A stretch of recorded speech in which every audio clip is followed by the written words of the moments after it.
एक केस जो हमारे पास रिसेंटली आया और हम कहें कि हमारे पास लगभग पिछले 2 साल में 3 से 4 केस ऐसे आए जिसने थोड़ा सा आमाशय की परेशानियों के प्रति जागरूकता बढ़ाने के लिए हमें प्रमोट किया। यंग लोगों में, यानी कि जो लोग बहुत ही 30 और 40 की एज में हैं, जिनमें इन बीमारियों की सोच भी नहीं होती है कि क्या हमको आमाशय का कैंसर गांठ भी हो सकता है, ऐसे लोगों में इस रोग का मिलना अलार्मिंग साइन था और मैंने सोचा कि ये चीज आपके साथ डिस्कस करूं। मैं doctor Indresh Dikshit, consultant gastroenterologist, आवश्यकता गैस्ट्रो और गायनिक केयर। मैंने पिछले 2 साल में लगभग 3 से 4 आमाशय में ऐसे कैंसर के केसेस देखे जिनकी उम्र 30 से 40 वर्ष, और एक केस उससे भी कम उम्र का था जो 20 और 30 साल के बीच का केस। सिम्टम्स बड़े कॉमन थे, बड़े सिंपल से सिम्टम्स थे जो कभी कभी अलार्म नहीं भी करते हैं, जिनको नजरअंदाज किया जाता है। सिम्टम्स थे पेट खाने के बाद फूलना, पेट में खाने के बाद हल्का हल्का दर्द बढ़ना,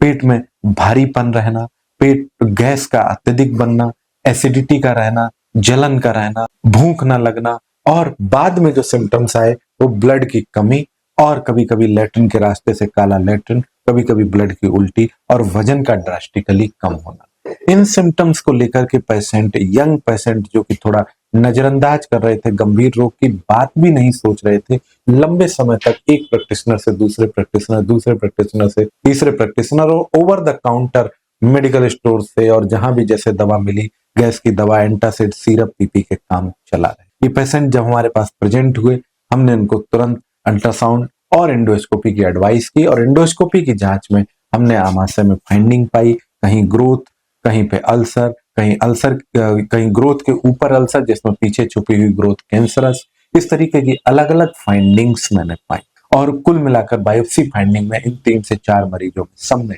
वो कैंसर प्रूफ। कैसे अलर्ट रहें, क्यों नजरअंदाज ना करें, ये बात बहुत इंपॉर्टेंट है। अगर आपको जरा भी सिम्टम्स लगते हैं और ऐसा लगता है कि सिम्टम्स क्रोनिक होते जा रहे हैं, 1 महीना, 2 महीना, 4 महीना, 6 महीना, सिम्टम्स क्रोनिक होते जा रहे हैं, रेगुलरली एंटासिड्स की जरूरत पड़ रही है, रेगुलरली आप पीपीआई यानी कि गैस की दवा का इस्तेमाल कर रहे हैं, रेगुलरली आपको फिजिशियंस के पास में या आसपास से जाकर के कंसल्टेशन लेना पड़ रहा है, तो जरूर आप गैस्ट्रोएंटेरोलॉजिस्ट को संपर्क करें और इसकी स्क्रीनिंग कराएं। कहीं ऐसा तो नहीं, ये जो मिथ पहले दिमाग में था कि यंग लोगों में तो ये रोग हो ही नहीं सकता है, ये मिथ धीरे धीरे बदलाव लाता जा रहा है। क्या कॉमन चीजें रही होंगी, फिर मन में ये सवाल आया कि क्या चीजें रही होंगी जिसने इतने यंग लोगों में ये गंभीर रोग पैदा किया। स्टडीज को रिवील किया, उन पेशेंट्स में भी हमने डायग्नोस्टिक एवेल्युएशन किया और ये पाया कि कहीं ना कहीं इनके बैकग्राउंड में जेनेटिक हिस्ट्री, कभी कभी फैमिली हिस्ट्री, और कभी कभी हम कहें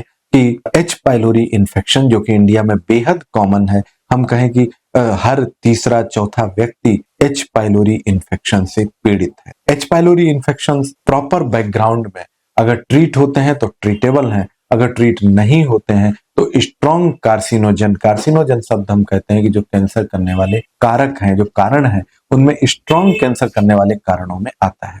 इतने कॉमन इन्फेक्शन के साथ में यदि कोई व्यक्ति बार बार एच पाइलोरी इन्फेक्शन से इन्फेक्ट हो रहा है और प्रॉपरली ट्रीट नहीं हो रहा है, और कहीं भी अगर जेनेटिक बैकग्राउंड है, जीन्स में कुछ गड़बड़ है, फैमिली हिस्ट्री है, तो ये लोग प्रोन है अल्सर होने के लिए, ये लोग प्रोन है कैंसर होने के लिए। इसी बैकग्राउंड में यदि किसी को स्मोकिंग की हिस्ट्री, अल्कोहल की हिस्ट्री, एक्सेसिव स्ट्रेस की हिस्ट्री, खान पान का पैटर्न ठीक ना होना भी अल्सर्स को बढ़ा रहा है, तो एच पाइलोरी और डेंजरस हो जाता है और यंग लोगों में भी कैंसर कर सकता है। यानी कि जो रूटीन एज है 50-60 की, वो घट के 30-40, 20-30 भी आ सकती है। क्या सिम्टम्स वार्निंग है? मैं फिर कहूंगा, यदि आपको लंबे समय तक गैस, जलन, ब्लोटिंग, भारीपन, वजन घटना, ब्लड घटना, प्रोटीन घटना, शरीर में सूजन स्टार्ट होना, यदि ऐसा कुछ लग रहा है, अलर्ट हो जाए, तुरंत भागें, तुरंत दिखाएं, डायग्नोस कराएं, और